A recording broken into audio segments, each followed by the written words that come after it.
बिस्मिल्लाहिर्रहमानिर्रहीम। अस्सलाम वालेकुम नाज़रीन, मैं हूं आरिफ हमीद भट्टी और मेरे साथ हैं ताहिर मलिक साहब और आज हमें ज्वाइन करेंगे हमारे होस्ट मोहतरम सईद काजी साहब इस्लामाबाद स्टूडियो से। और नाज़रीन आज हमारे साथ सलमान भट्ट साहब, उनसे लेंगे कि PSL के क्या हालात जा रहे हैं। नाज़रीन जिन स्टोरियों पर आज बात करें मैं इनमें PSL का मैदान सज गया, जीत का सेहरा किसके सर होगा, क्या नवाज शरीफ को मुस्तकबिल में कोई बड़ा रिलीफ मिलने जा रहा है, वज़ीर आज़म का करप्शन के खात्मे से मुतल्लिक का दावा कितना दुरुस्त है, नए तसाब मशीर पर एतराज़ लगा दिया गया, एहसन इकबाल ने ट्वीट भी कर दिया। नाज़रीन इससे कबल कल कराची में एक अफसोसनाक वाक़या हुआ। बल्दियाती एक्ट के तहत MQM के लीडरों ने एक एहतजाज किया, पुलिस ने बहमाना तशद्दुद किया, लाठी चार्ज किया और शेलिंग की। और MQM के मुताबिक उनके एक लीडर इसमें जान बहक हो गए, उनका नाम था मोहम्मद असलम, जबकि MP सदाकत हुसैन ज़ख्मी हो गए। नाज़रीन हम अब वक्त ज़ाया किए बगैर सबसे पहले चलते हैं सलमान भट्ट साहब के साथ। सलमान साहब welcome to show. Thank you very much sir. Salman साहब PSL का मैदान सज गया है, PSL पे आपकी बड़ी गहरी नज़र है, जीत का सेहरा किसके सर होगा, कौन बनेगा इस वक्त? देखिए ये जो फ्रेंचाइज क्रिकेट है, जिस तरह PSL हो गई, IPL, बिग बैश, ये मोमेंटम की क्रिकेट है, बिकॉज इसमें सारी टीमें बैलेंस्ड बनती हैं, सबको चॉइस मिलती है प्लेयर्स की और उसमें से उन्होंने अपना अपना एक कॉम्बिनेशन बनाया होता है और ये सब प्लेयर डिफरेंट जगह से आते हैं और मैच से 2-3 दिन पहले इनकी मुलाकात होती है। तो बेसिकली होता यह है कि जिसकी team on ground first day click कर जाती है एज अ कॉम्बो, जिसको एक रिदम मिल जाता है, मोस्टली होता यह है कि वो थ्रू कर जाते हैं एज विनर्स। कई दफ़ा लेट अराइवल्स भी होता है लेकिन उसमें डेस्टिनेशन का चेंज आता है। यहाँ पर भी कराची में आधी PSL है और उसके बाद आधी लाहौर शिफ्ट होगी। अगर कंडीशंस का कोई फ़र्क हुआ जिसको किसी और टीम ने अच्छा ग्रैब कर लिया तो उससे फिर फ़र्क भी पड़ सकता है, लेकिन आज पता चलेगा। और जो इस दफ़ा फ़र्क ये है कि कोविड की वजह से बहुत सारे प्लेयर्स ऐसे हैं जो अपने कमरों में हैं, जो आज के मैच में अवेलेबल नहीं होंगे। तो ये भी देखना है कि किस टीम के की प्लेयर्स जो हैं वो अवेलेबल नहीं है। जैसे ज़ल्मी का कल मैच है, ना उनके कप्तान अवेलेबल हैं, ना कामरान अकमल अवेलेबल हैं और एक और उनका मेन प्लेयर है हैदर अली, वो भी आज बीमार है। सो हमें मैच से पहले तक पता नहीं कि कौन अवेलेबल है और कौन नहीं। जी मलिक साहब आप। अच्छा भट्ट साहब, ये इसकी बैकग्राउंड बड़ी इंटरेस्टिंग थी जब PSL पाकिस्तान में शुरू हुआ। जो मैं सवाल करना चाह रहा हूँ, ख्याल ये था कि दुनिया ने हमें किस्म का समझा कि पाकिस्तान क्रिकेट के लिए मुल्क अच्छा नहीं है वगैरह वगैरह, फिर हमने शुरू किया। तो PSL का जो बुनियादी मकसद था पाकिस्तान में क्रिकेट को लाया जाए, एक्साइटमेंट लाई जाए, जो भट्टी साहब ने भी सवाल किया कि जश्न बनाया जाए, तो ये कामयाब रहे हैं इसमें? बहुत हद तक कामयाब रहे हैं। दुनिया से डिफरेंट प्लेयर्स आए हैं, कमेंटेटर्स आए हैं, पाकिस्तान का बड़ा पॉजिटिव इमेज इससे बाहर गया है। आप देखें डैरन सैमी जिस तरह एक प्लेयर है, हाशिम आमला हर साल आ रहे हैं, जो world class world leading players हैं वो आ रहे हैं, आपके पास कमेंटेटर्स आते हैं, मैच रेफरीज आते हैं। तो एक जो ऑप्टिक्स पाकिस्तान के बाहर जाते हैं इससे वो बहुत ज़्यादा पॉजिटिव हैं। और उसके साथ साथ ये क्रिकेट का वो ब्रांड है जो आपका कमाने वाला बेटा भी है पाकिस्तान क्रिकेट का। यू नो यहाँ पर स्पॉन्सरशिप आती है, फ्रेंचाइज इंडक्ट हुई, प्लेयर्स को फाइनेंशियली जो एक धचका पहुँचा हुआ पिछले 3 सालों से डिपार्टमेंट बंद होने की सूरत में, तो कुछ प्लेयर्स ऐसे हैं जिनको मौका मिलता है इसमें खेलने का और वो इससे उनका एक फाइनेंशियल सर्कल भी बेटर होता है और उन्हें इंटरनेशनल प्लेयर्स के साथ खेल के एक तैयारी का मौका भी मिलता है कि इंटरनेशनल क्रिकेट में कैसे खेलना है, उनसे बहुत कुछ सीखने का मौका मिलता है। तो मेरा ख्याल है कि बेहतरीन प्लेटफॉर्म है। इसमें कौन से आप समझते हैं इस वक्त जो अब जो इस साल होना है उसमें कौन से प्लेयर ऐसे हैं जो आप कह सकते हैं कि ये ज़्यादा इनका नाम उठेगा, ये परफॉर्म बेहतर करेंगे? जिस तरह मैं समझता शाहीन अफरीदी भी इसी की PSL से ऊपर आया, इसको आपके ज़हन में कुछ हैं प्लेयर्स जो आप समझते हैं कि इस टूर्नामेंट में पाकिस्तान के लिए आगे आएंगे? देखिए कुछ प्लेयर्स हैं जो यंगस्टर्स हैं, जैसे उस्मान कादिर एक प्लेयर है, वो 2 साल से टीम के साथ है, बहुत खेलने का मौका नहीं मिला लेकिन पोटेंशली वो मैच विनर है।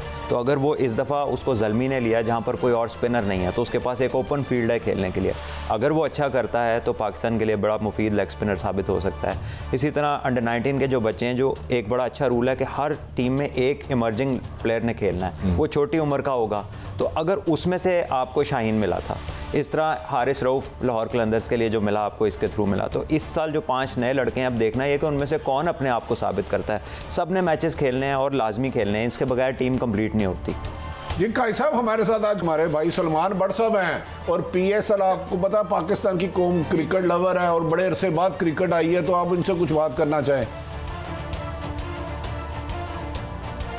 जी सलमान भट्ट साहब, वेलकम टू द शो। ये फरमाइएगा, अभी आपने बात की कि जो डिपार्टमेंटल जो हमारा क्रिकेट का एक सिलसिला था वो ख़त्म हो गया। जो आपका ख्याल है, जो मेरी आपसे वैसे आपकी कैमरा बात हुई थी, तो वो बड़ा सेटबैक हुआ है, तो कि ये किस हद तक ऑफ सेट करेगा और नए प्लेयर्स को जो है वो सामने लाएगा। और इमरान खान साहब कहा करते थे कि स्ट्रक्चरल चेंजेस करेंगे, तो क्या कोई और स्ट्रक्चरल चेंजेस भी आप रेकमेंड करते हैं, या PSL काफ़ी है हमारे नए टैलेंट लाइक रिजवान ऐसे लोगों को सामने लाने के लिए? भट्ट साहब जी देखें, ये एक फॉर्मेट का टूर्नामेंट है विच इज़ T20, ये सबसे छोटा फॉर्मेट है, तो डेफिनेटली ये बाकी दोनों को कैटर नहीं करता, ये T20 को ही कैटर करता है।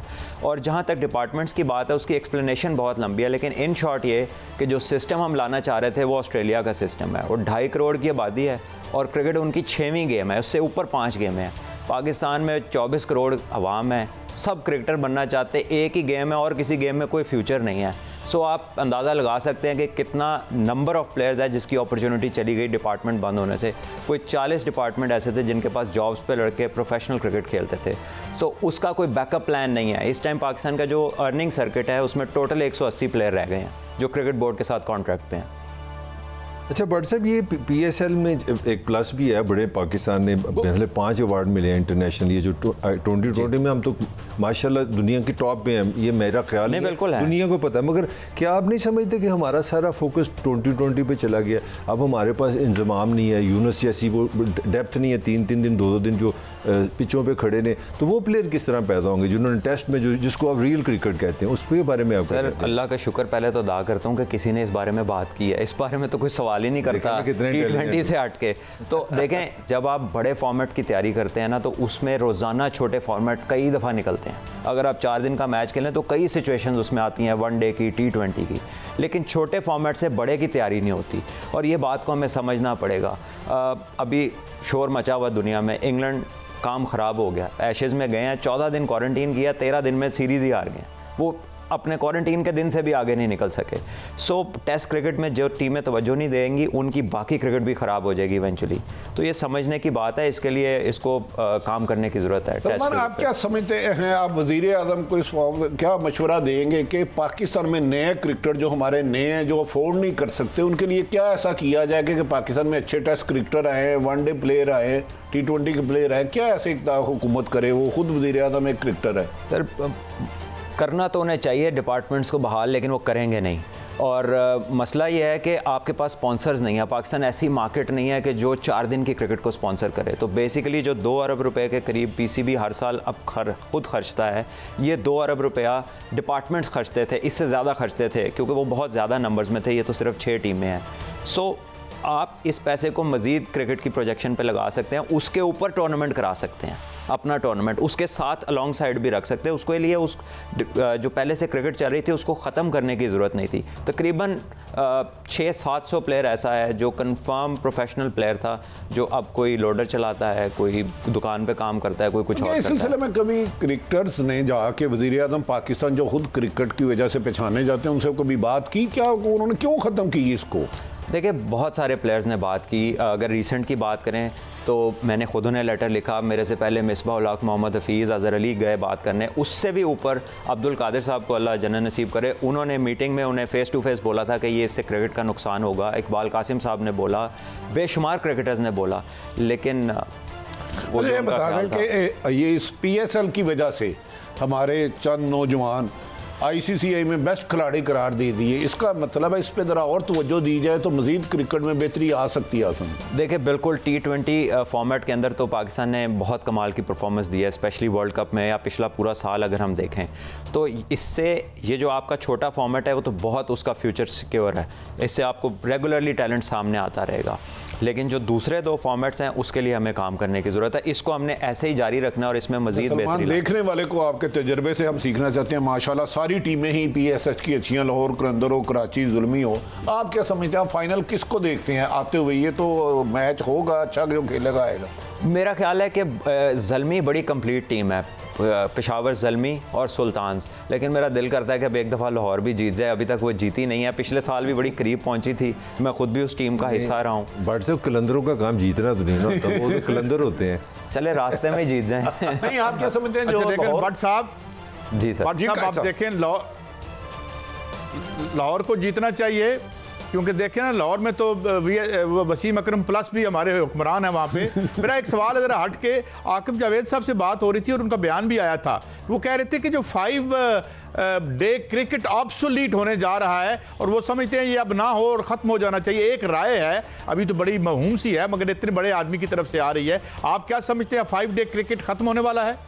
सर मैं उनकी बात, बड़े हैं मेरे से सीनियर हैं, मैं उस पर बात नहीं करता। मैं आपको ये बता देता हूँ कि अभी रिसेंटली जब एशेज़ कंक्लूड हुई तो नासिर हुसैन, माइकल अथर्टन, ये जो ग्रेग चैपल, इयन चैपल, आपको पता है ये कितने बड़े खिलाड़ी हैं, इयन बोथम जिनको सर का खिताब मिला हुआ है, इन सब ने तज्ज़िये में ये कहा है कि अगर टेस्ट क्रिकेट ऑब्सोलीट हुई तो दुनिया से क्रिकेट की स्किल जो है ना वो उस लेवल की रहेगी नहीं जो थी।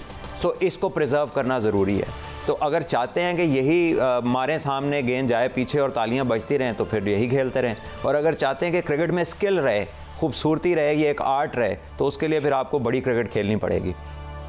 अच्छा बट साहब, इंडिया से अगर कंपैरिजन किया जाए तो इंडिया का बड़ा प्लेयर वहाँ पे गया है, तो कुछ तो समझ लगती वो पैसे ज़्यादा देते हैं। एक तो उन्होंने बहुत दुनिया से इंटरनेशनल फेम इकट्ठी की, मगर जो टेक्निकली आपसे एज ए क्रिकेटर मैं जानना चाह रहा हूँ, उसके बाद इंडिया अपना 2020 में नीचे चला गया, ये क्या टेक्निकली क्या वजह बनी? देखिए इंडिया की जो टीम है उनके जितने, जैसे हमारे प्लेयर्स PSL खेलते हैं और दुनिया की सारी लीग्स खेलते हैं, इंडिया IPL के अलावा अपने प्लेयर को किसी दुनिया की लीग में नहीं जाने देता।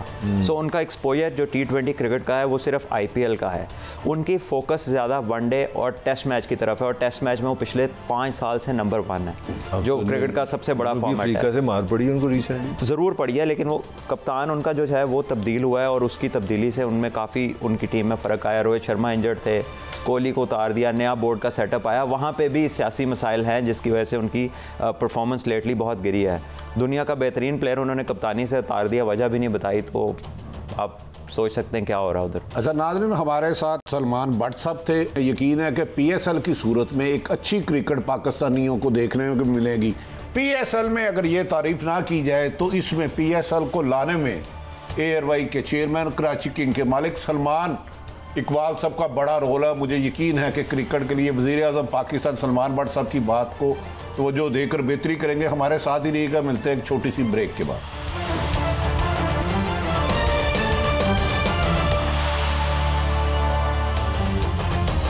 वेलकम बैक नाज़रीन। काई साहब आप सुन रहे हैं मुझे? जी जी आवाज़ आ रही है। अच्छा काई साहब, आपने कल देखा होगा कि कराची में एक तरफ तो PSL हो रहा है और पाकिस्तान क्रिकेट के सब लवर्स हैं, दूसरी तरफ MQM के एहतजाज पर वो जो उनका एक्ट था बल्दियाती, उसके खिलाफ एक जाँ बाग हो गए, उनके कारकुन, एक MPA ज़ख्मी हो गए, जिस पर वज़ीर-ए-आज़म पाकिस्तान ने आज एक ट्वीट भी किया है और उन्होंने फरमाया है, मैंने सिंध के बल्दियाती कानून के खिलाफ मुतहदा कौमी मूवमेंट के पुरअमन एहतजाज पर सिंध पुलिस के तशद्दुद का नोटिस लिया है और वज़ारत दाखिला, चीफ सेक्रेटरी और IG सिंध से रिपोर्ट्स तलब की है। चुनाचे अब रिपोर्ट्स के मिलने के बाद जिम्मेदारों के खिलाफ ज़रूरी कार्रवाई करूँगा। तो आप क्या समझते हैं वज़ीर-ए-आज़म क्या कार्रवाई करेंगे?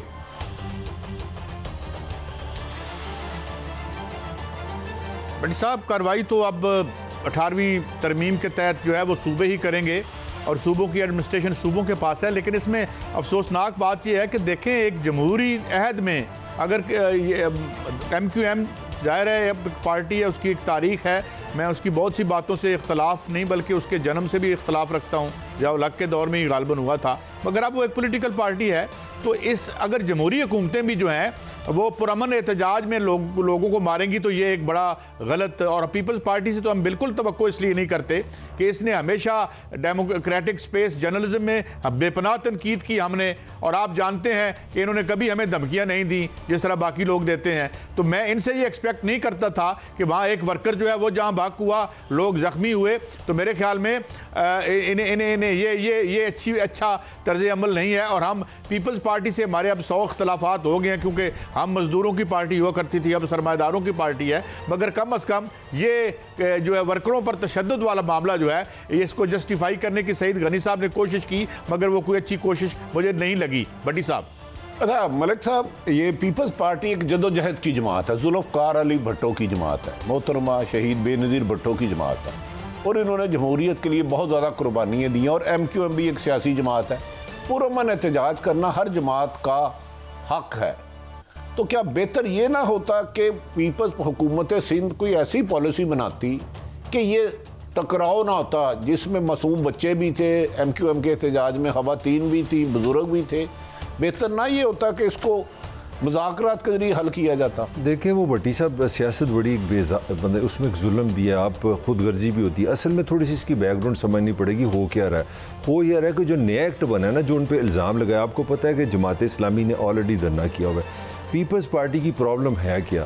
पीपल्स पार्टी जो चारों सूबों की जंजीर थी वो हो गई है अंदरून सिंध तक महदूद। अब जो नया उन्होंने एक्ट बनाया ना, उसमें उन्होंने जो गलत काम गैर डेमोक्रेटिकली किया वो ये किया, जो शहरों का मेयर है ना उसको इंडिपेंडेंट नहीं रखा, उसको फंसा दिया उन्होंने वजीर बल्दियात के नीचे। अब असूल ये है बल्दियाती इलेक्शन का कि less government is best government, कि नीचे लोग इंडिपेंडेंटली काम करें।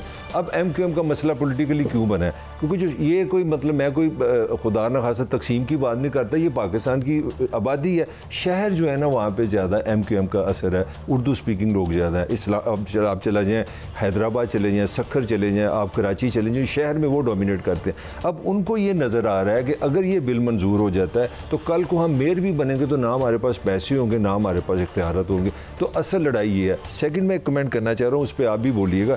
मेरे ख्याल में MQM को एक नया रिवाइवल मिला है। वो सो हुए थे 2-3 साल से, उनके जो बानी थे उसके आउट होने के बाद उनको एक मौका मिला है अपना अग्रेशन निकालने का, पॉलिटिकली अपना आप दिखाने का, और वो बड़े भरपूर अंदाज से हैं। आप क्या समझते हैं, मैं सही कह रहा हूँ कि गलत? देखिए बहुत अच्छा चांस मिला है, लेकिन अब देखना है कि इस पर ये कंप्रोमाइज़ कर लेते हैं। याद रखें कि ये हुकूमत से भी अक्सर नाला होते हैं।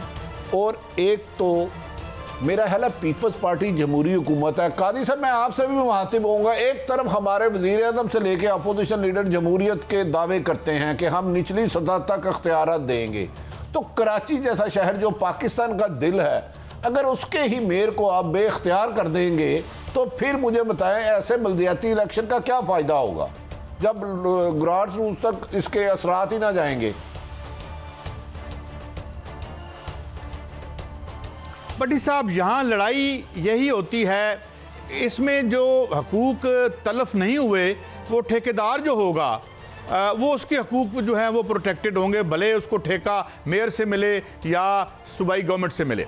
अब मामला क्या है, होता ये है जो हमारी रूलिंग एलीट है ये बल्दियाती इदारे भी इसलिए नहीं बनाती, कहते हैं नोट और रकम जो पब्लिक की वेलफेयर के लिए मुबैना तौर पर हमसे टैक्स लेके इस्तेमाल की जाती है वो हमारे हाथ से गुजरे, ठेकेदार हमारी पसंद का हो। और आपको तो बताने की ज़रूरत ही नहीं है कि चार वो कौन कंपनियां थी ठेकेदारों की जो पहले खेलती रहीं और वो फिर आगे का जो सिलसिला है। मामला ये है, तकलीफ दे बात ये है कि अगर मैं आपकी स्टोरी को रिफ़र करता हूं कि भाई जो मेरा 100 रुपया है उसमें मुझ पर 20 रुपए भी लगते हैं या नहीं, भले वो सूबाई हुकूमत खर्च कर रही है, भले वो आपकी जो बल्दियाती हुकूमत खर्च कर रही है या फेडरल हुकूमत खर्च कर रही है। बुनियादी बात इस लड़ाई इस बात पे होनी चाहिए कि मेरा अरब रुपए का बजट है कराची का हशर देख लें आप। बल्दियाती वाले आते हैं तो वो खा जाते हैं, यानी सूबे वाले आते हैं तो वो खा जाते हैं, फेडरल गवर्नमेंट हो तो वो ब्यूरोक्रेसी जो है उनके घरों से मुश्ताक, आपको याद है ना मुश्ताक अली सानिक साहब के घर से एक कई अरब की छोटी सी रकम जो है वो निकली थी। तो मेरे ख्याल में वो जो एक पुराना मुहावरा है ज़रा बैड टेस्ट में ना हो कि कुत्ते को कुएं में से निकालें और असल इश्यूज पर आएँ। बहरहाल ये इख्तियारात और माल समेटने और माल खर्च करने के इख्तियारात की लड़ाई है। अच्छा मलिक साहब मैं इसी से रिलेटेड सवाल करूँगा। देखिए जमात इस्लामी के खादिम साहब ने 28 दिन से धरना दिया हुआ है और मैं हैरान हूँ कि जमात इस्लामी ने भी उनके अमीर मोहतरम सिराजुल हक साहब ने भी कई दफ़ा खिताब किया। क्या आप समझते हैं कराची के आइंदा इलेक्शन में MQM जमात इस्लामी या क्या नताइज हो सकते हैं? दूसरी तरफ अच्छा ये क्या बेहतर ये ना होता कि पीपल्स पार्टी बड़ा दिल का मुजाहरा करती और उनको जो अख्तियारात बल्दियाती एक्ट में हैं वो तमाम बल्दियाती निज़ाम को दिया जाता, चाहे वो PTI से आता, जमात इस्लामी से आते, MQM से आते?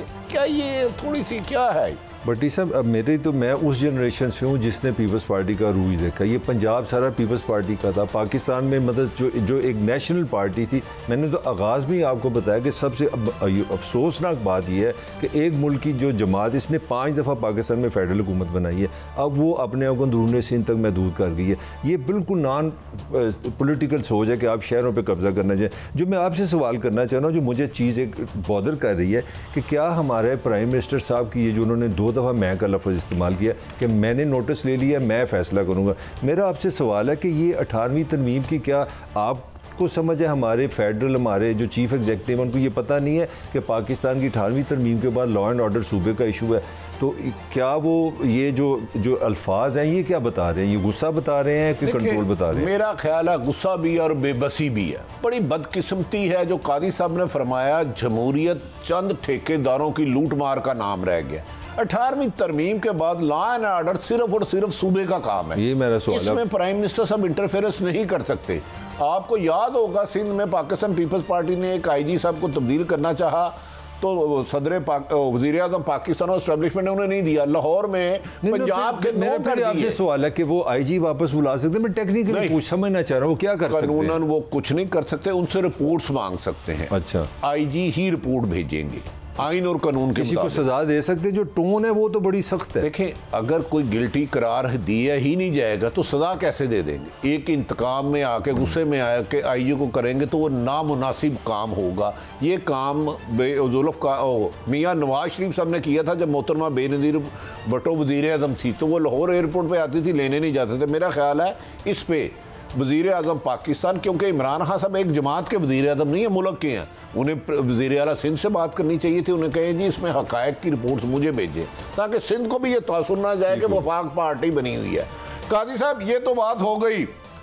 सुना है जिस शहर में आज आप इस्लामाबाद में हैं वहाँ कोई सुप्रीम कोर्ट बार एक दरख्वास्त लेके गई है, क्या नवाज शरीफ को मुस्तकबिल में कोई बड़ा रिलीफ मिलने वाला है? जो सदाबहार नाहली है वो ख़त्म होने वाली है। ये कोशिशें कहाँ से शुरू हो रही हैं? देखिए भट्टी साहब, ये तो अब जाहिर है ऑनरेबल सुप्रीम कोर्ट का जो एक बड़ा बेंच बनेगा वही डिसाइड करेगा। मगर मैं बड़ा एक सवाल और भी मैं उठाता हूँ। मैं अगले दिन ये नहीं, ठीक है जो हमारी जो लीगल फ्रेटर्निटी है उनका भी राइट है कि वो गैर कानूनी काम तो नहीं करे, वो इंसाफ मांगने के लिए जा रहे हैं। मगर सवाल फिर वही मिलता है यहाँ पर कि यहाँ पर जो बड़ों का इंसाफ है वो कोई और होता है, छोटों के लिए इंसाफ कुछ और होता है। टेक्निकल इंसाफ भी मिल जाता है।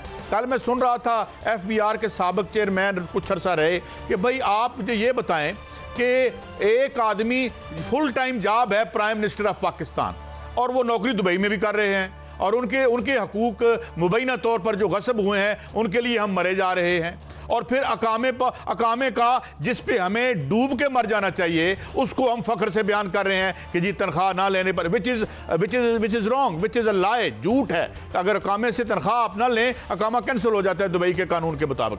तो बात यह है कि क्या इतना बड़ा कहतुर रिजाल है कि हमें कोई लीडरशिप नहीं मिल रही? खान साहब हैं, ये अब बिलावल भुट्टो साहब हैं, ये इन्हीं तीनों के दरमियान हम घूमते रहेंगे। साहब आप इस्लामाबाद बना दें, इस्लामाबाद की हवाएं कर लिया था। इस्लामाबाद की हवाएं कुछ बता रही हैं कि साबिक वज़ीर आज़म जो नवाज शरीफ को सुप्रीम कोर्ट ने JIT के बाद 3-5 जज सुप्रीम कोर्ट ऑनरेबल जज से मान के नाहल किया है, क्या उनको रिलीफ मिलने की कोई उम्मीद है? कोई ये डील या ढील इस किस्म की गुफ्तगू कोई गर्दिश कर रही है वहां?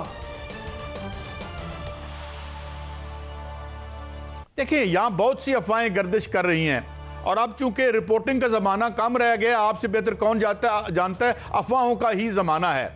रिलीफ उन्हें मिले या ना मिले, मगर एक बात जो मुझे समझ में आती है कि जिस रिलीफ तक वो इस रिलीफ के ज़रिए पहुंचना चाहते हैं, इस रिलीफ, मैं दोबारा कहता हूं, जिस रिलीफ तक वो इस जुडिशल रिलीफ के जरिए पहुंचना चाहते हैं वहां मंजिल अभी बड़ी दूर है, वो बड़ी कठिन है, वो बड़ी उसकी बड़ी टेक्निकल सॉलिड वजूहात हैं और वो इंस्टीट्यूशनल हैं, वो पर्सनल से ऊपर काम चला गया है। हाँ, अलबत्ता ये आप कह सकते हैं कि जो गवर्नमेंट है PTI की, इसके हवाले से यहाँ राइफ है ये जो अफवाह साजी हो रही है कि खान साहब के जो मामलात हैं वो खासे लोग अपनी अंदाज में कई तस्वीरों को भी मुख्तलिफ तौर पर इंटरप्रेट करते नज़र आते हैं। मगर सवाल ये है कि मुझे लगता है हॉब्सन चॉइस है जिसे अंग्रेजी में कहते हैं। अब खान साहब वो जो आप बात किया करते हैं कि भाई अगर खान साहब जाएं तो फिर कौन, और क्योंकि आगे जो मेस है पीडीएम है, उसके अलावा पीडीएम का बैगेज है, मुस्लिम लीग नून का बैगेज है, तो अगला नक्शा क्या बने?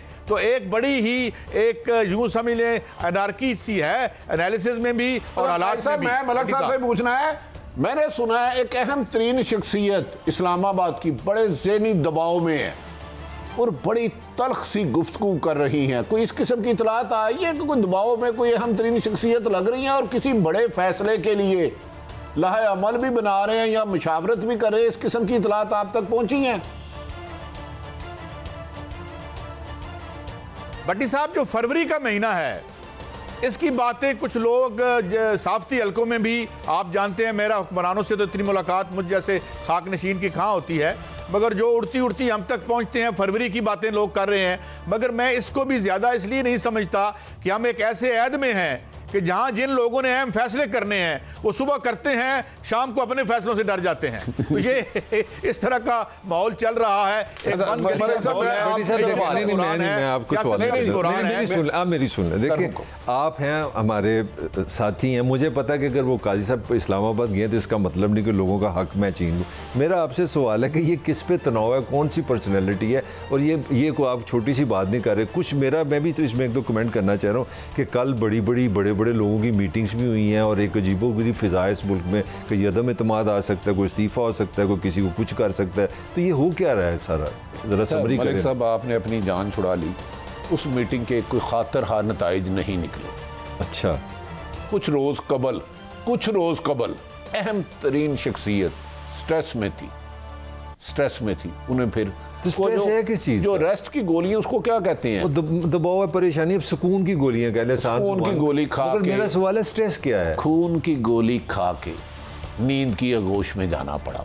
अच्छा चले हम छोड़ दें, वो अल्लाह ताला सबके लिए बेहतरी करे। ये बताएं आप क्या समझते हैं, सुप्रीम कोर्ट बार गई है उधर अदालत में, क्या वुकला के लिए पाकिस्तान में सबसे अहम केस वुकला बेचारे जो दिन में जाते हैं रात को नहीं आते, बैठने के लिए जगह नहीं है, उनके लिए चैम्बर अच्छे नहीं है, पाकिस्तान में क्या साफ पानी मिल गया, तालीम मिल गई, सेहत मिल गई, क्या वुकला के लिए अहम इतना क्यों है नाअहली? वो इसलिए अहम है कि देखें वुकला बड़े समझदार लोग हैं, उन्होंने पाकिस्तान के आइन को भी समझते हैं, पाकिस्तान के कानून को भी समझते हैं। उनको पता है कि अगर 11 रुपए का बिजली का यूनिट 34 रुपए का होगा तो इससे क्या फ़र्क पड़ता है। उनको इस चीज़ से क्या गरज है कि 90 रुपए का अगर किलो आटा हो गया तो ये मुल्क बड़ा अमीर है, इनको क्या तकलीफ है।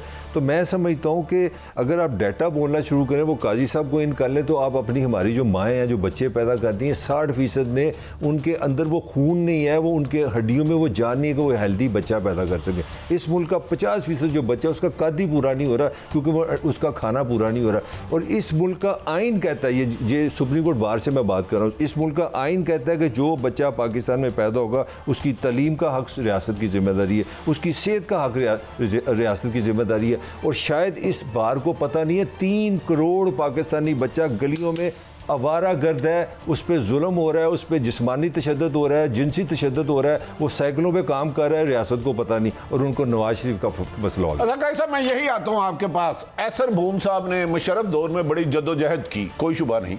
क्या आप समझते हैं पाकिस्तान में सबसे बड़ा इशू यही है कि एक शख्स की नाअहली, एक या 2 शख्स की, इसके बाद पाकिस्तान में मसाइल हल हो जाएंगे, तमाम कानून बेहतर हो जाएगा, जो 20-20, 30-30 साल से मुकदमा चल रहे हैं उनके फैसले हो जाएंगे?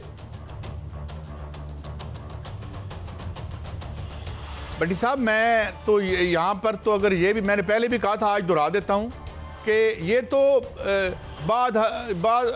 यानी हयात बाद अज मौत भी अहल होने की दरख्वास्त दे सकते हैं और दें, उनका राइट है। एहसन बोन मेरे भाई हैं, मेरे अजीज़ हैं और मेरे उनसे बड़ी अच्छी रौ रस्म और साफ सलामत है।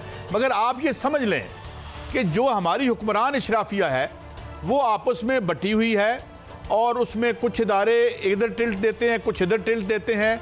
बार कौंसिल्स की जो नई शक्ल बन के आई है, इस जो एक अदलिया की जो एक तहरीक सो कॉल्ड चली थी, उसके बाद उसकी क्या शक्ल बनी है, मेरे बहुत प्यारे वकीलों को जो रात दिन मेहनत करके अपना नाम बनाते हैं, मैं उनको सलाम करता हूं, मगर वो जो मॉडल टाउन में कब्जे की ज़मीनें खरीदने का सिलसिला है जिसमें कई दफ़ा आपकी मेरी बात हो चुकी है, मैं मॉडल टाउन सिर्फ एक मिसाल के तौर पर इस्तेमाल कर रहा हूं, तो ये यहां पर जो मैं सिर्फ इतना कहूंगा, जिस इदारे में भी वो साफत हो, वो कोई इदारा हो इस मुल्क का जिसमें काला पैसा घुसता है तो उसका बेड़ा गर्क करके निकल जाता है। बात कर रहे हैं, मेरे आइन में ये लिखी हुई हैं बातें मेरे। जी काई साहब प्लीज आप बात मुकम्मल कीजिए।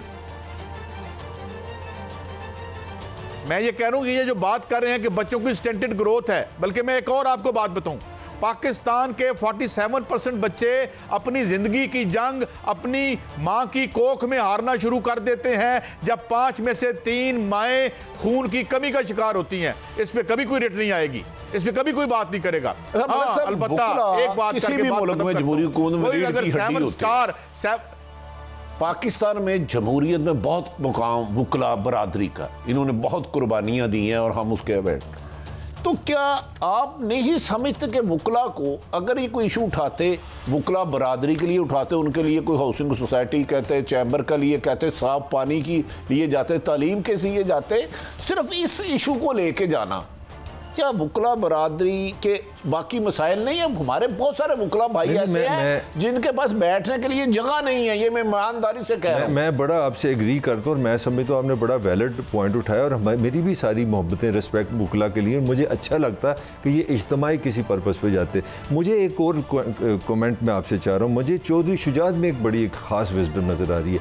कल भी उन्होंने बयान दिया, आज उन्होंने जो बयान दिए इसी कॉन्टेक्स्ट में बात कर, उन्होंने कहा यार इमरान खान या PTI खुदा के लिए नवाज शरीफ की वापसी मसला नहीं है, पाकिस्तान के अवाम की बात करो, पाकिस्तान के मसाइल की तरफ आओ, ये उसको लाना या न जाना। ये मैं चौधरी शुजात को कोट कर रहा हूँ, मैं आपसे जो सवाल करने जा रहा हूँ वो ये करना चाह रहा हूँ, इससे तो चौधरी शुजात साहब की मुझे बड़ी विजडम नज़र आई है कि भाई सियासत ये नहीं कि मैं पकड़ लूँगा मैं छोड़ दूँगा, नवाज शरीफ आ रहा है, नवाज शरीफ जा रहा है, वो मुल्क के लिए कुछ करो। आप इस पर क्या कहते हैं? देखिए मलक साहब, चौधरी शुजात साहब और यहाँ परवेज लोगों को उनसे इख्तलाफ हो सकता है, नहायत ज़ीरक सियासतदान, कम बोलने वाले, तोल के बोलने वाले।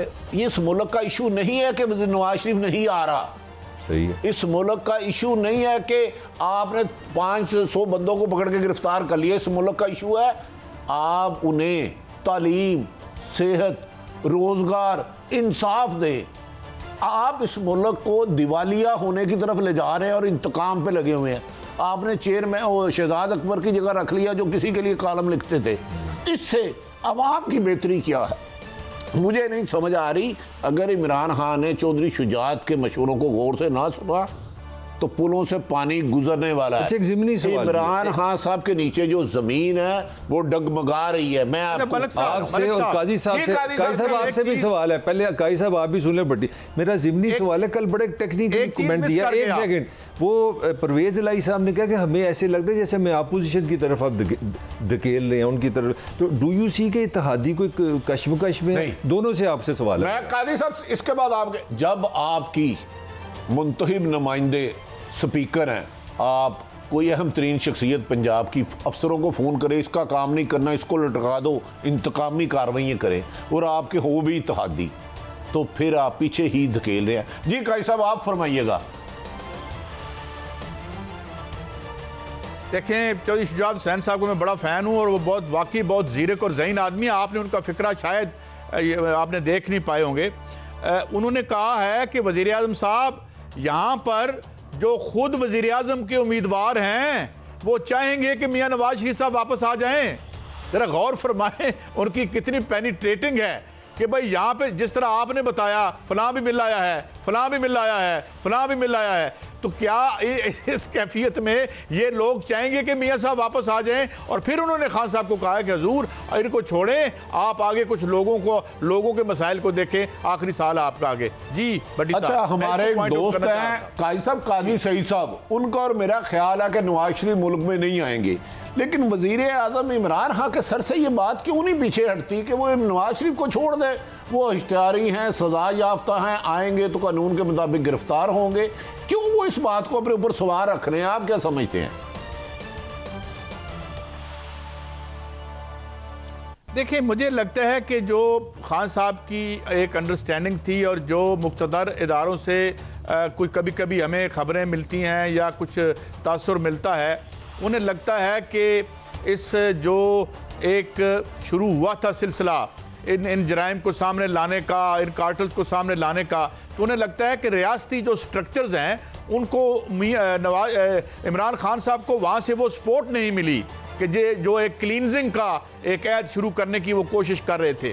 तो उन्हें लगता है कि मुझे लगता है कि he feels betrayed in his own right. गलत या सही मैं नहीं कह रहा, मुझे उनकी फीलिंग ऐसी लगती है कि उनके पीछे यानी उस तरीके से उन्हें सपोर्ट नहीं मिली रियासती स्ट्रक्चर्स की जो कि शुरू में शायद कुछ ऐदो पैमान हुए होंगे। मैं अंदाजन बात कर रहा हूँ, बात गलत भी। अच्छा कैसा साहब आप ठीक कह रहे हैं। नाज़रीन, जिस मुल्क का वज़ीर आज़म और वो सपोर्ट का मोहताज हो, बैसाखियों का मोहताज हो, वहाँ करप्शन ख़त्म हो सकती है, वहाँ इंसाफ मिल सकता है। इस पर बात करेंगे छोटी सी ब्रेक के बाद। हमारे साथ ही रहिए। Welcome back. काई साहब, आप इस्लामाबाद में हैं। 2022 की सबसे अहम तरीन खबर आपको मिल चुकी होगी। वज़ीर आज़म, आज सारे अखबारात में छपा है, वज़ीर आज़म पाकिस्तान इमरान खान साहब का कहना करप्शन के खात्मे से मुतल्लिक जो दावा किया था 3 माह में करप्शन खत्म कर दी। तो आप रोजाना करप्शन के प्रोपेगेंडे करते हैं, आप क्यों नहीं बात आते शरारती लोग?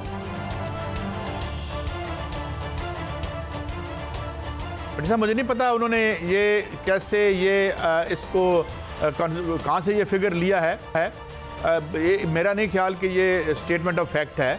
इसमें करप्शन तो मैं ये कह चुका हूँ कि यहाँ पे मैं आपके कल ही मैंने कहा था कि ये मोबाइल आयल है जिससे ये निज़ाम चलता है। और करप्शन में एक और भी बात अर्ज कर दूँ, करप्शन इस निज़ाम की बर्बादी की वजह नहीं, इसका नतीजा है।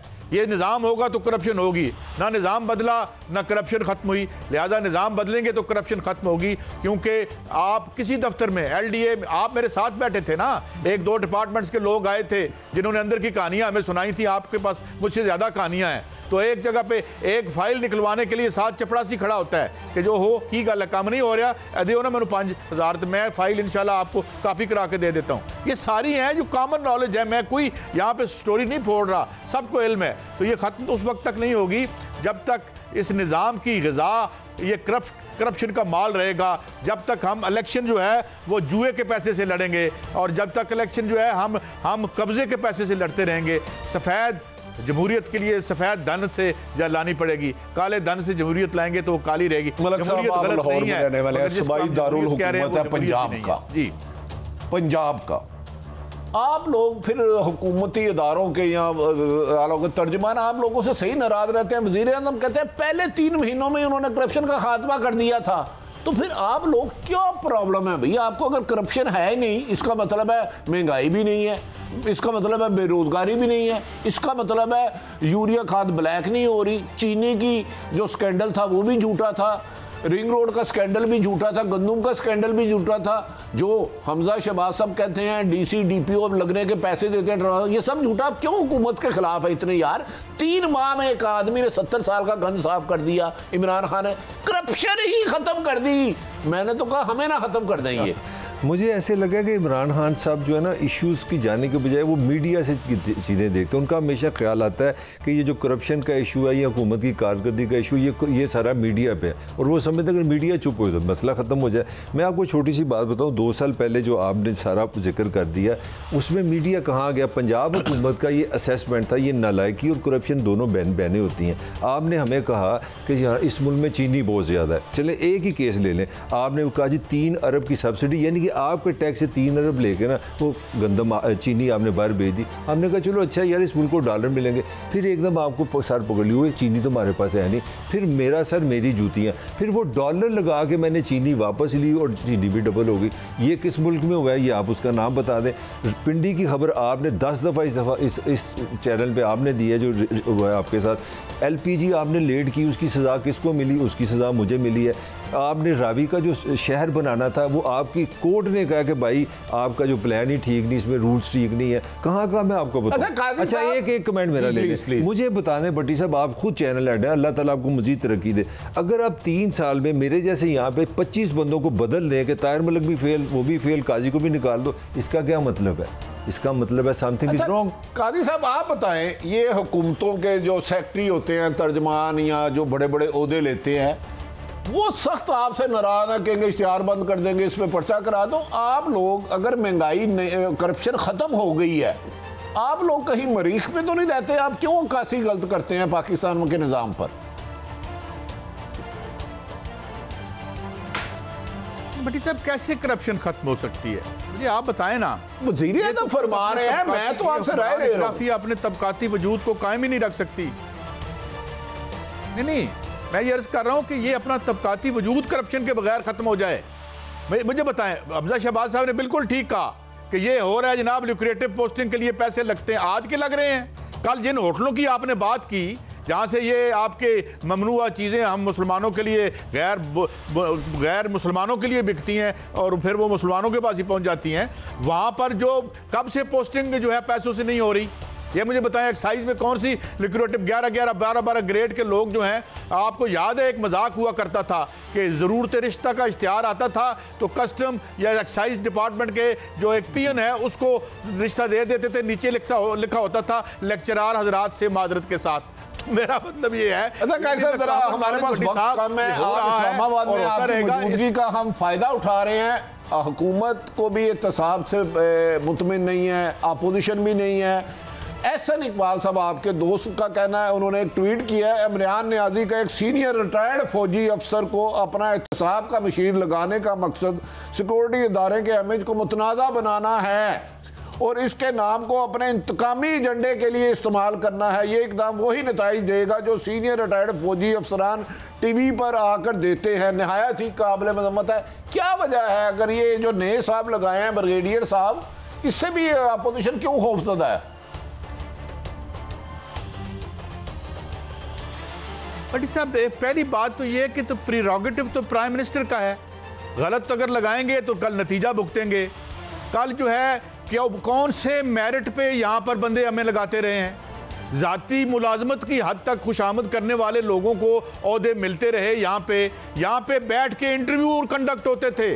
एक बंदा जिसका ब्यूरोक्रेसी से तल्लुक कोई नहीं है मगर हुक्मरान खानदान से है, तो वो बैठ के कहता था अच्छा भाई आईजी लगना है, की करेंगे साढ़े। और आपको मैं बताऊं, यानी जो पुलिस मुकाबले करने वाले थे कौन उनको अंदर लेके आया? इन्होंने एक बंदा लगाया है, इसके फॉर एंड अगेंस्ट बात हो रही है, इसकी परफॉर्मेंस पे जब पता चलेगा नहीं है, इमरान खान साहब को बैगेज उठाना पड़ेगा जैसे वो उठा रहे हैं शहजाद अकबर साहब का। तो मेरा ख्याल है उनको काम उनका करने दें, अपोजिशन अपना काम करे। अगर आपके साथ गलती हो रही है तो सुप्रीम कोर्ट तो मौजूद है, उस पर भी हमें एतमाद नहीं होता। हम कहते हैं बड़ा कम रह गया है। शहजाद अकबर साहब ने 3.5 साल कौन सा ऐसा बड़ा लीडर गिरफ्तार नहीं करवाया।